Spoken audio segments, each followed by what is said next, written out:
It's a beautiful Thursday morning.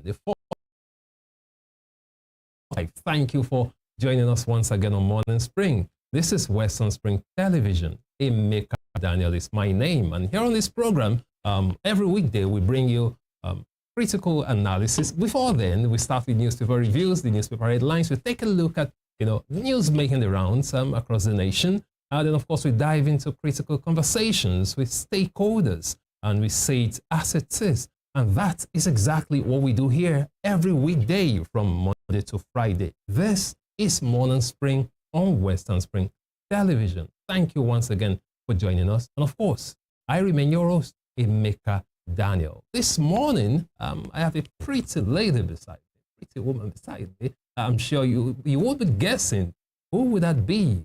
I'll let you find out for yourself. Good morning, Dr. Good morning.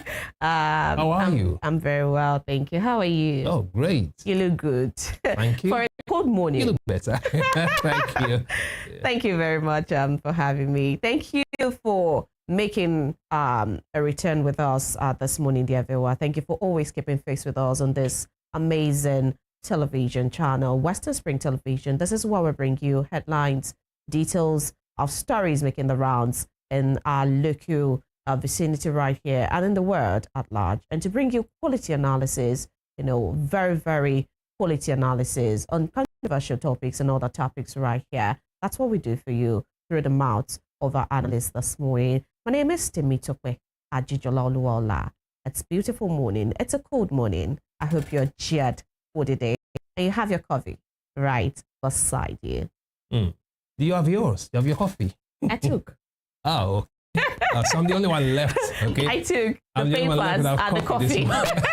All right. So great to have you on the show this morning. A lot has been happening in Nigeria. Just on Monday, we talked about this lady, the aviation sector has come under intense scrutiny recently in Nigeria. Starting from last week, we had the case of King Wasiu Ayinde Marshal 1, that's Kwam 1, and how he tried to, a Superman, by obstructing the path of a plane right there. So, and it caused a lot of uproar because after that, he came back, he apologized, and initially he was slammed a 6-month ban. Then just the following week, just within a week, something else happened.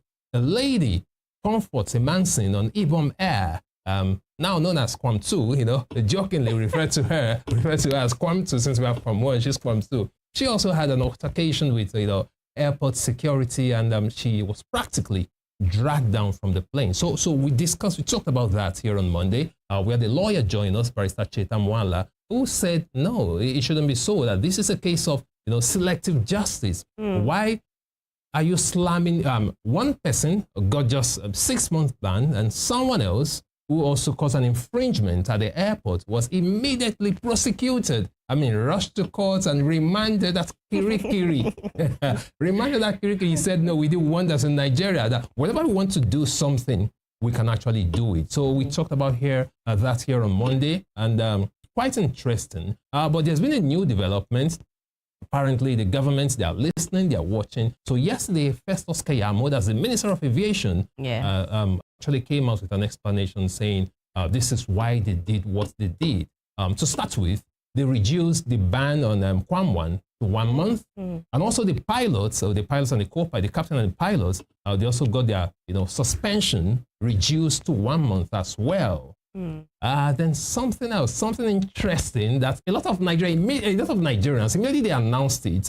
Some people saw it as controversial because Kwam 1 has been nominated as an ambassador for airport security protocol. What do you think about that? Well, I have a lot of thoughts about it, starting from Kwam 1. But both cases talk about jungle justice from even the appropriate quarters.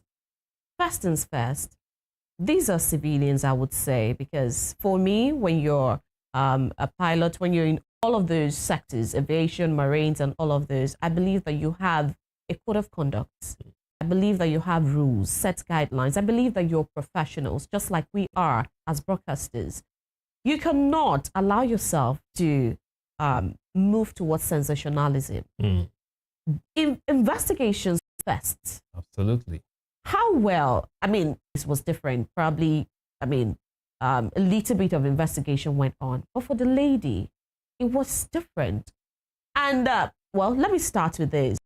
It was different because when a person is not doing what he's supposed to do, you had several security officials right there. And what's the best way to drug her? I don't want to know what she did. In an inhumane fashion. Exactly. You know? I mean, drugging her, carrying her the way you did. And then the unfortunate thing happened, revealing her nude. And you still did not comport. I mean, that was a game changer. Absolutely. No matter what was happening, that was a great game changer. So I don't want to know how the whole thing started, but what it culminated in was terrible. I was expecting that people would rush to cover her up. That was supposed to be what would happen immediately. And then the person that was, in fact, a lot of issues, talking about the lady, the offender, talking about the professionals right there on scene, talking about the person that was taking the videos in the first place. All of these things, several punishable offenses.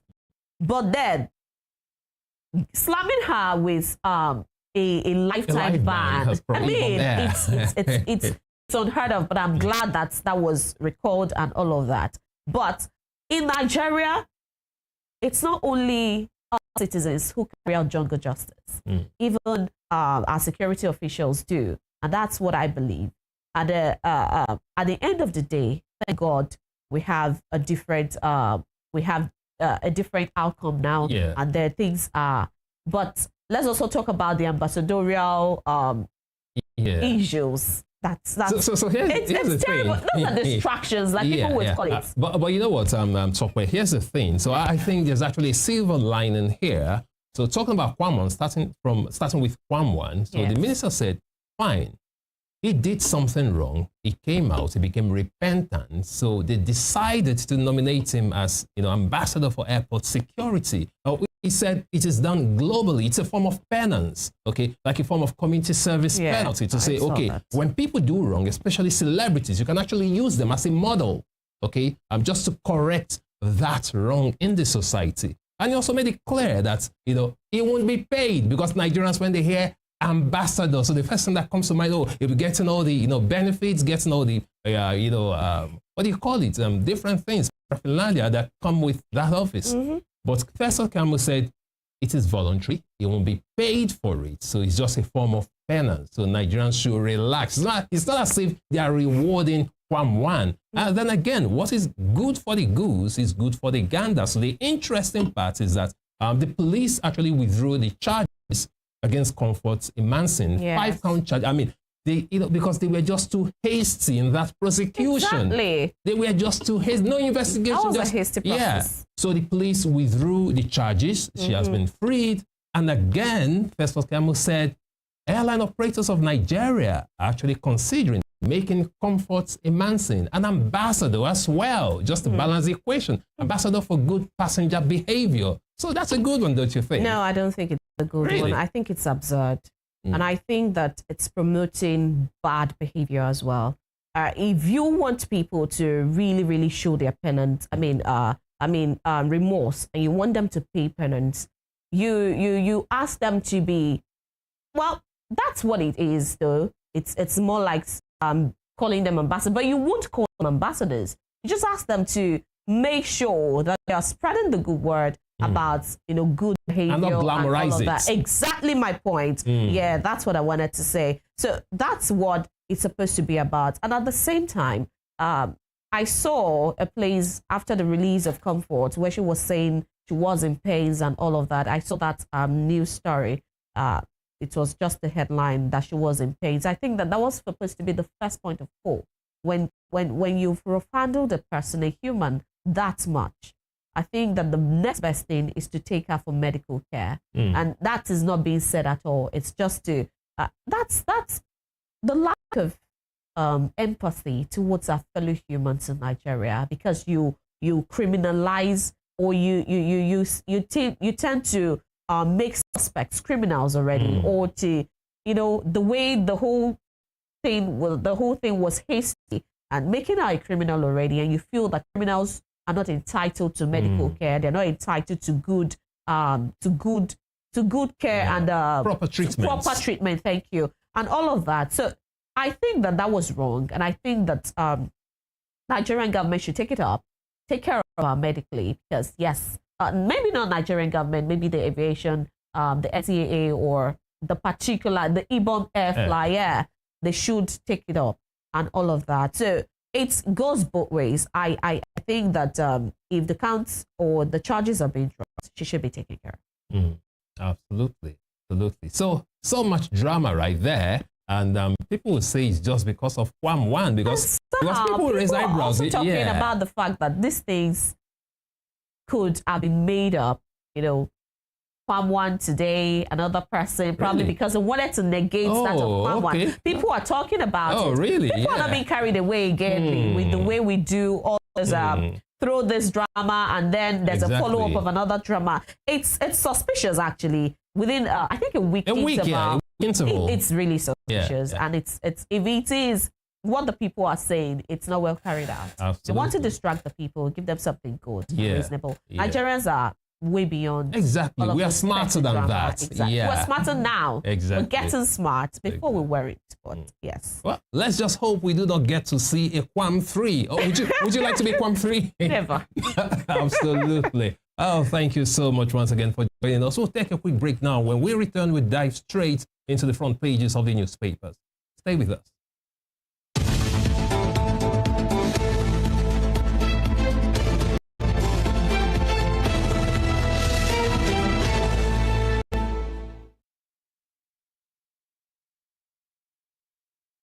Thank you for staying with us. We start from the front page of the Guardian newspaper this morning. On the Guardian newspaper, FG to overall public finance as bills for more varsities risk rejection. Federal government to overall public finance as bills for more varsities risk rejection. You'll find a story on page 6. And on the top strip, FG withdraws criminal charges against Kwam Imansin. Federal government withdraws criminal charges against Kwam Imansin. We just talked about that just before we came to newspaper headlines. The federal government, they've withdrawn criminal charges. Of course, they had no choice because you can't, prosecute one person and just exactly about the other one. So they had no choice. Nigerians were quite worried because I saw a report actually about Comfort Manson starting a new life in Kirikiri prison. It's quite funny.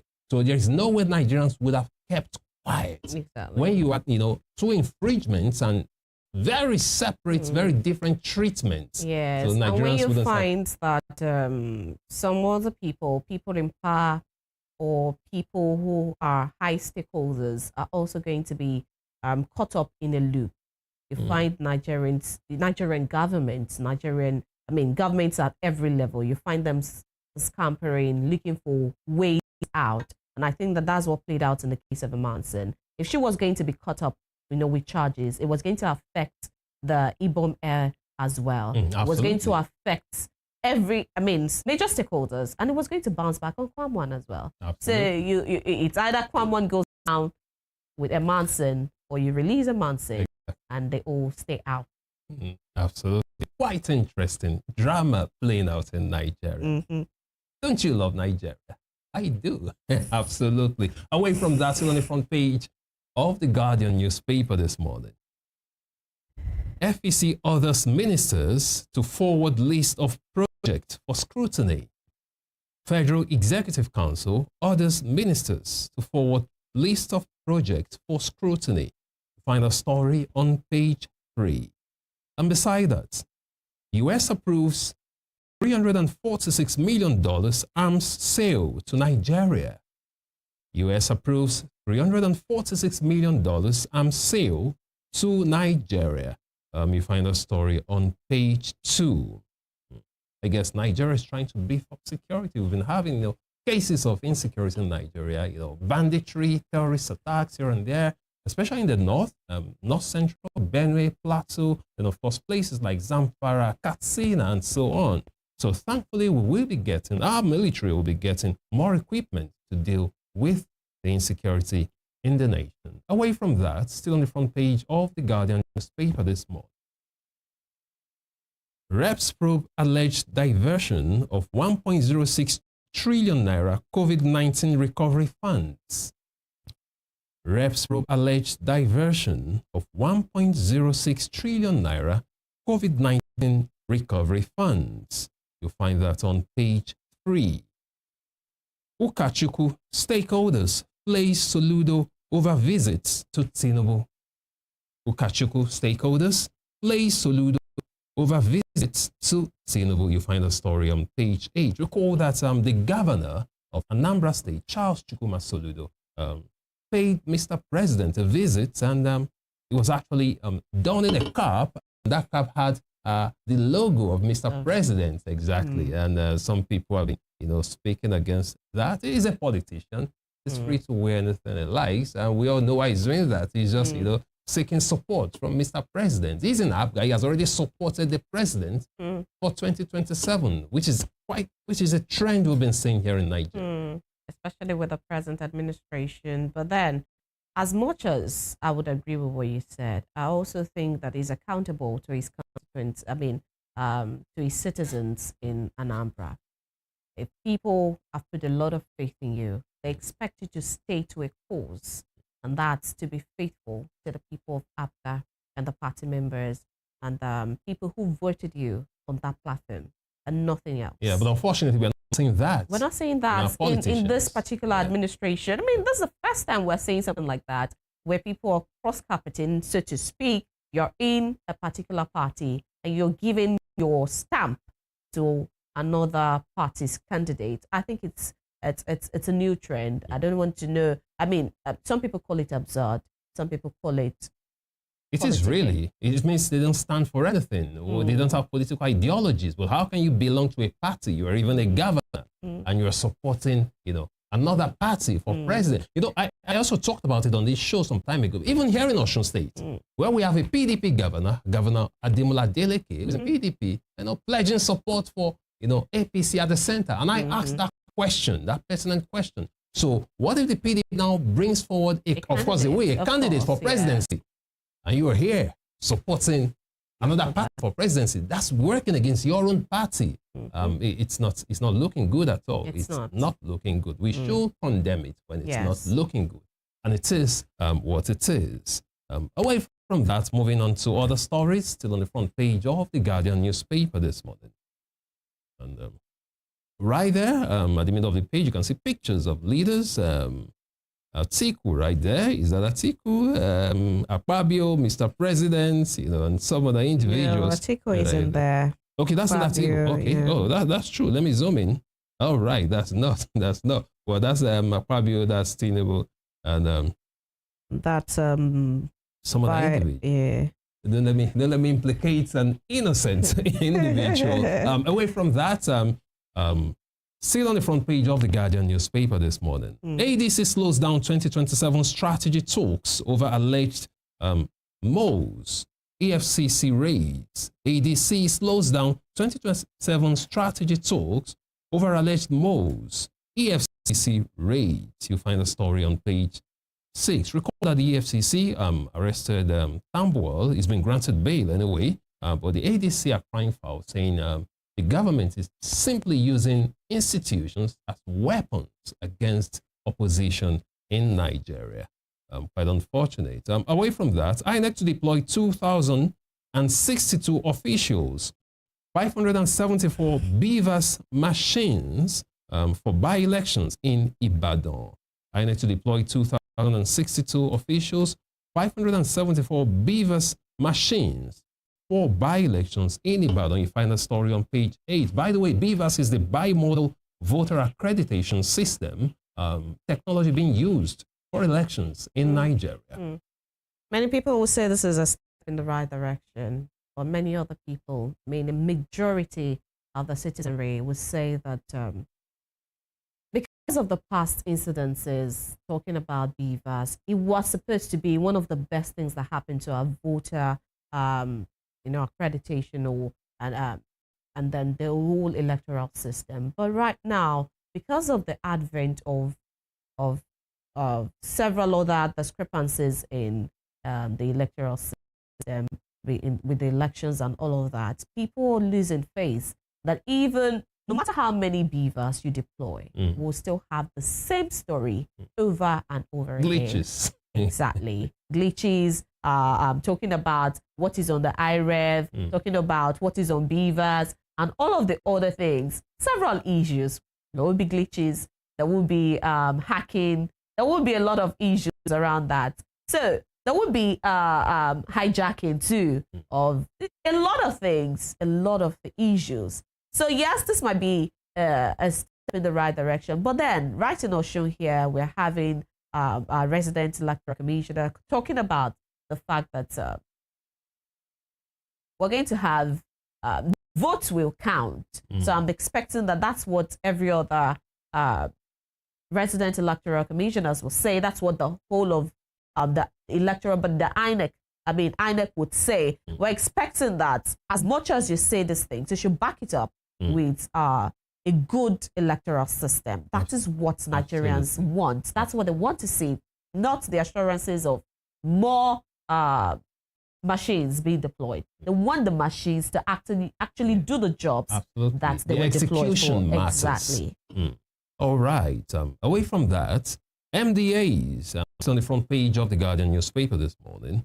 MDAs barred from issuing contract letters, I beg your pardon, without minister's authorization. MDAs barred from issuing contract letters without minister's authorizations. I'm talking about ministries, departments, and agencies barred from issuing contract letters without authorization by ministers or from ministers. You find the story on page 26. And beside that, over 70% of Lagos residents are tenants, spend about 60% monthly income on rent. Over 70% of Lagos residents are tenants, spend about 60% of monthly income on rent. That is quite worrisome. Yesterday on the show, we talked about the housing deficit in Nigeria. And here we have it. First of all, over 70% of residents in Lagos are tenants, and they are spending about 60% of their income on rent. Does it make any logical sense? Of course it doesn't. But what's the government doing about affordable housing? That's what you get when you leave what you're supposed to do, what is supposed to be the government's job, when you leave it to individuals to do. I mean, you cannot tell a person how to, cost his housing. You cannot tell him what to do because the government is getting tax on his land, getting tax on his property, everything is taxed, and then you're expecting him. I mean, there's nothing so the government should provide better alternatives. Should provide better alternative. The government should intervene now before it gets worse. Absolutely. And that's not to talk about transportation. That's talking about rent. So we have a lot of issues. Lagos. You should leave Quam 1 and Quam 2. My dear Lagos, and hope we don't get Quam 3 anyways. Well. For any Nigerian who wants to be popular, you might just try being Quam 3. But I bet you might not have it easy. So let's just leave Quam 1 and Quam 2 like that. They've become celebrities already. Overnight. In the aviation sector. Absolutely. And that'll be all from the front page of the Guardian newspaper this morning. All right, to move quickly to Daily Trust newspaper this morning. And the banner headline right here says, Tinubu on sad visit to Brazil in 9 months. What is happening in Brazil? Well, perhaps we should ask Mr. President. Exactly. Maybe he has in 9 months. In Brazil. Well. All right, just below the nameplates right there, marketers to Ojulari fix Port Harcourt refinery or resign. This is a very, very interesting what's it called now? Update and an interesting talk right there. Talking about saying it directly to the man to resign or fix Port Harcourt refinery. But really, Port Harcourt refinery, all the refineries in Nigeria are basically have been cases of debate and talks and controversy for a very long time, probably from the times of Mele Kyari, who spent 9 years? Since 2019. 2019, yeah. Yeah. I think Mele Kyari spent about 6 years, I guess. I think he spent about 6 years. Good. And that was 6 years of nothing. I mean, it came up this year for some weeks or so, or days. And then since April, it has also, so that's 80 days after. We still have nothing. So, those are some of the questions we're going to be debating on or talking about with our analysts later. But the major question is, what's the duration of time that you give to the people in power to make a change before you begin to call them out on some of the outcomes that they expect? In this 2025, it was one of the major talking points in the budget, talking about the fact that they wanted to fix, the oil production and all of that. We're not saying that. We're not saying anything like that. We're not saying a working refinery. How do you expect that the oil production is going to improve? Well, we have how many refineries? Several refineries. We have 3. We have in Port Harcourt, we have in Warri, and one in Kaduna. Exactly. So all of these things, how do we move from here? We'll talk about it later. So to Ojulari, I think it's the hot seat right now. Absolutely. Marketers are beginning to call him out. It's not the government now. And we also called the president out because from him, they said that it's Ojulari that is sabotaging the president. We don't know who is sabotaging who. Actually, talking about that, we actually had a show, had a program on that. I guess that was last week or the other week. We talked about Ojulari when there were insinuations. There was this news that came up, this rumor that came up that he was actually arrested, by the DSS, and they forced him, DSS and EFCC, they forced him to sign his resignation letter, which those organizations refuted. Yes. And some other stories came up, how, he's been having some dealings with Atiku's, son-in-law, okay? And they actually said those deals have started even before Ojulari came in. It started with Mike Kanti, who was NNPCL Group MD before Mele Kyari came in. Okay, so it started way back. Mele Kyari stopped the deals and he came back, Ojulari came back, reignited, resuscitated those deals. And some people see it as, being unfaithful to your boss. You are appointed by Tinubu. Those are just some conjectures, some interpretations to it, that you're working for someone, whereas you are funding his enemy. It doesn't look good. Yeah, that his days might just be numbered as NNPCL boss. So different things will play out. And when you have a terrible employer, what does that say of you, Emeka? Well, that's a big question. That's a big $1 million question. All right, to move quickly to the column just beside that. Poverty, hunger, driving Sokoto children out of school. The number of out-of-school children are growing by the day. I think that will be a topic for another day. All right, beside that too, still on Daily Trust newspaper, federal government funding 2024 capital projects with 2025 revenue. That's according to DG budget, Director General budget right there. That particular story still on Daily Trust, and you can find that on page 10 of Daily Trust this morning. We move below the banner headline this morning. After creating many tertiary institutions, federal government places 7-year ban. After creating many tertiary institutions, federal government places 7-year ban. Right? Personally, I think that it's a step in the right direction. We are beginning to have several institutions that are not serving their purpose, so to speak. Check out world grading, check out world rated. You won't find several Nigerian universities there, not even the ones we call state of the art, not even the ones we call world competing, schools. Sometimes I get very critical of these institutions because if you take a closer look at them, a lot of them are just glorified secondary schools, as we call them here. That's just the truth. You look at the quality of education, you look at the quality of the resources they have, especially for science education. These are for technical areas. You begin to wonder, these are not fields you just pick up a material and read up. So when you see what they have, you begin to, what are they doing here? And many people talk about the fact that when you want to get theory, go to Nigerian universities. But when it's time for practicals, you probably should look for universities elsewhere. So yes, this is a step in the right direction, provided that after this ban, stopping them from creating more resources and better management would be thrown into the universities that are existing or the institutions that are existing, not just universities though. All right, we'll be moving away from that to the bottom strip of the paper. After airport incidents, Kwamwan, Emerson to work as volunteer ambassadors. That's according to KM. But I don't think they're volunteer ambassadors. You could call them forced ambassadors. Exactly. They didn't volunteer to do it. Or coerced ambassadors. Or suggestive ambassadors. Yeah, and they should not be glamorized. Exactly. Definitely not volunteer ambassadors. Somebody put those ideas in their heads. Federal government to construct bus terminals with 142 billion naira in zones.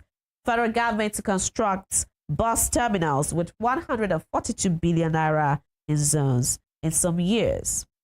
Or in some years after the construction of these terminals, if they ever see the light of day, you'll begin to ask yourself, where is our 142 billion naira that was put into the construction of this in just some years? Absolutely. And on page 14 of Daily Trust, 10 die in Niger Ogun auto crashes. And those headlines coming through Daily Trust newspaper this morning. And away from Daily Trust newspaper, we move to the front page of the Daily Times. On the Daily Times newspaper this morning, Reps probe FG's 1.06 trillion naira NG Cares social intervention program. Reps probe FG's 1.06 trillion naira NG Cares social intervention program. You might want to read up that story on page 2 of the Daily Times newspaper this morning. On the top strip, FG embargoes establishment of new federal tertiary institutions. Federal government embargoes establishment of new federal tertiary institutions. You'll find that story on page 2. We just talked about that here. It's not really about the quantity, but the quality of these institutions. Yeah. There's no point having, 200 universities and none of them can even make top 1,000 globally. There's no point. So I'd rather we, cut down the number of universities and pay attention to quality instead of quantity. Away from that, I'm still on the front page of the Daily Times newspaper this morning. Kwamwan, Imansin, bad omen for aviation as stakeholders berate Kayamo. Kwamwan, Imansin, bad omen for aviation as stakeholders berate Kayamo. You find the story on page 6. Beside that, Nigeria hosts Made in African Chiefs of Defense Staff Summit. Nigeria hosts Made in African Chief of Defense Staff Summit. You'll find that on page 13. 2027, PDP denies wooing Jonathan Obi.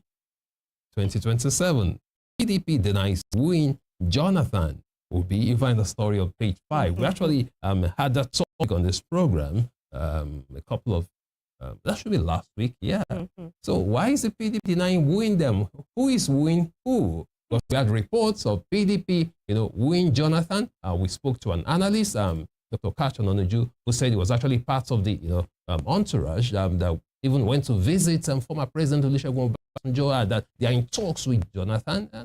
And, Peter Obi, rather, in his own case, they were actually talking about Peter Obi. Then another faction too were actually pushing for Jonathan. Yeah. So now the PDP is coming out to say they are not wooing them. So who is wooing? Jonathan is still a member of the PDP, isn't he? Yeah, I mean, I don't think for the presidential ticket. Yeah, I don't think that particular caption is right for Jonathan. He's a member of the House. You don't need to woo him.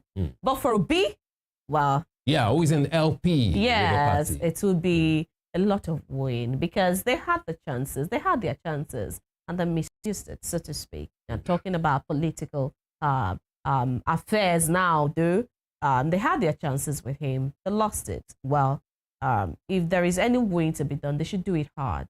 If they feel that it has what it takes for, it has what they need, it has what it takes. So they should do that way hard. But for Jonathan, it's a member of the House. If duty calls, he should answer. Absolutely. And like Dr. Kash always say, just like a woman, you keep trying.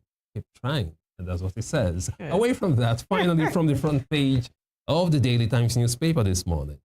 Nigeria, Philippines deepen labor cooperation, protect migrant workers. You can read of that story on page 6. And that'll be all from the front page of the Daily Times newspaper this morning. All right, we move to the Punch newspaper this morning.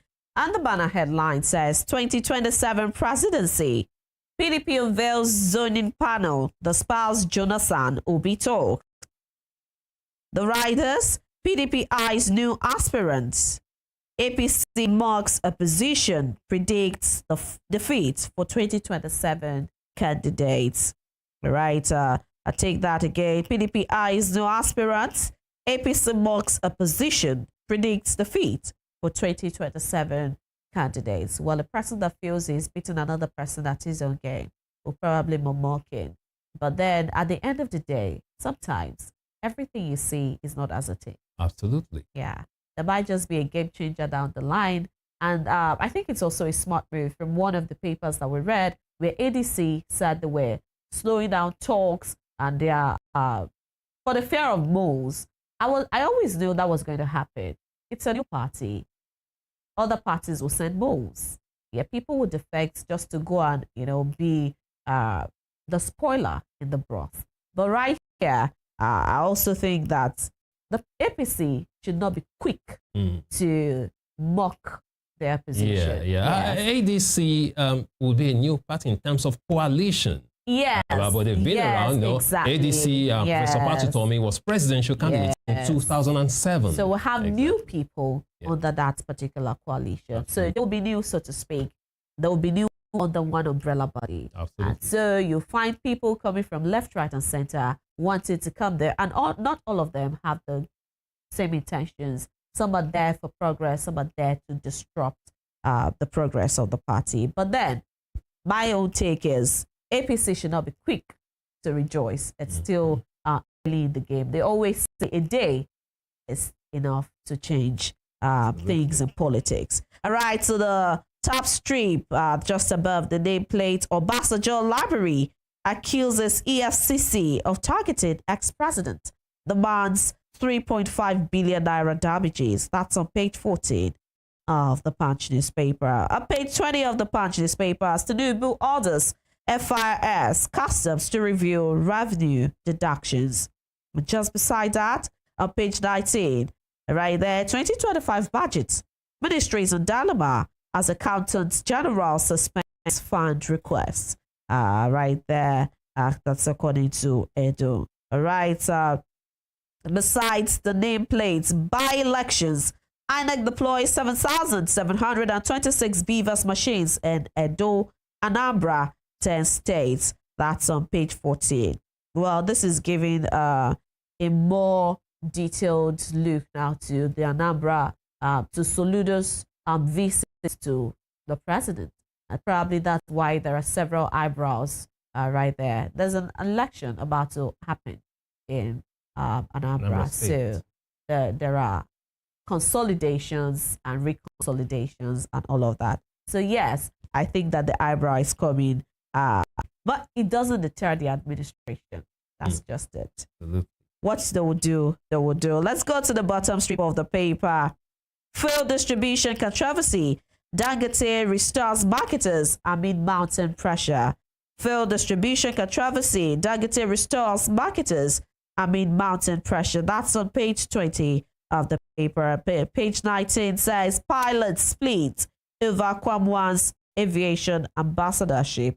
Imagine, even in the particular aviation body, I think Kwamwan's was ValueJet, right? Yeah, ValueJet. Yeah, so pilots, I mean, may not even be pilots only from ValueJet, maybe other pilots too from other aviation outfits. They're also splitting. So the house is divided. Not everybody is saying what aviation minister is saying. People are saying different things. And probably this ambassadorship thing may not be a step in the right direction. They probably should retract that particular statement. People are not in support. And if people are not in support of your ambassador, they probably will listen. And so we're going to have Quam 3, we're going to have Quam 4 and the likes. Because the idea of having an ambassador is to give a good image to the industry. So if the industry itself is saying, we don't want this ambassador, then you shouldn't impose an ambassador on them. On them, yes.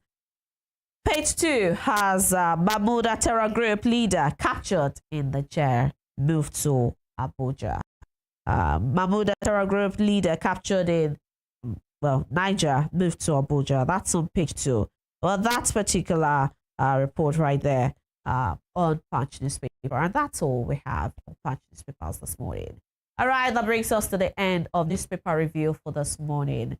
Topical issues, controversial issues right there, from aviation sector to politics and politicking. We'll be taking this quick break. When we return, it's a bit more conversation. Stay with us.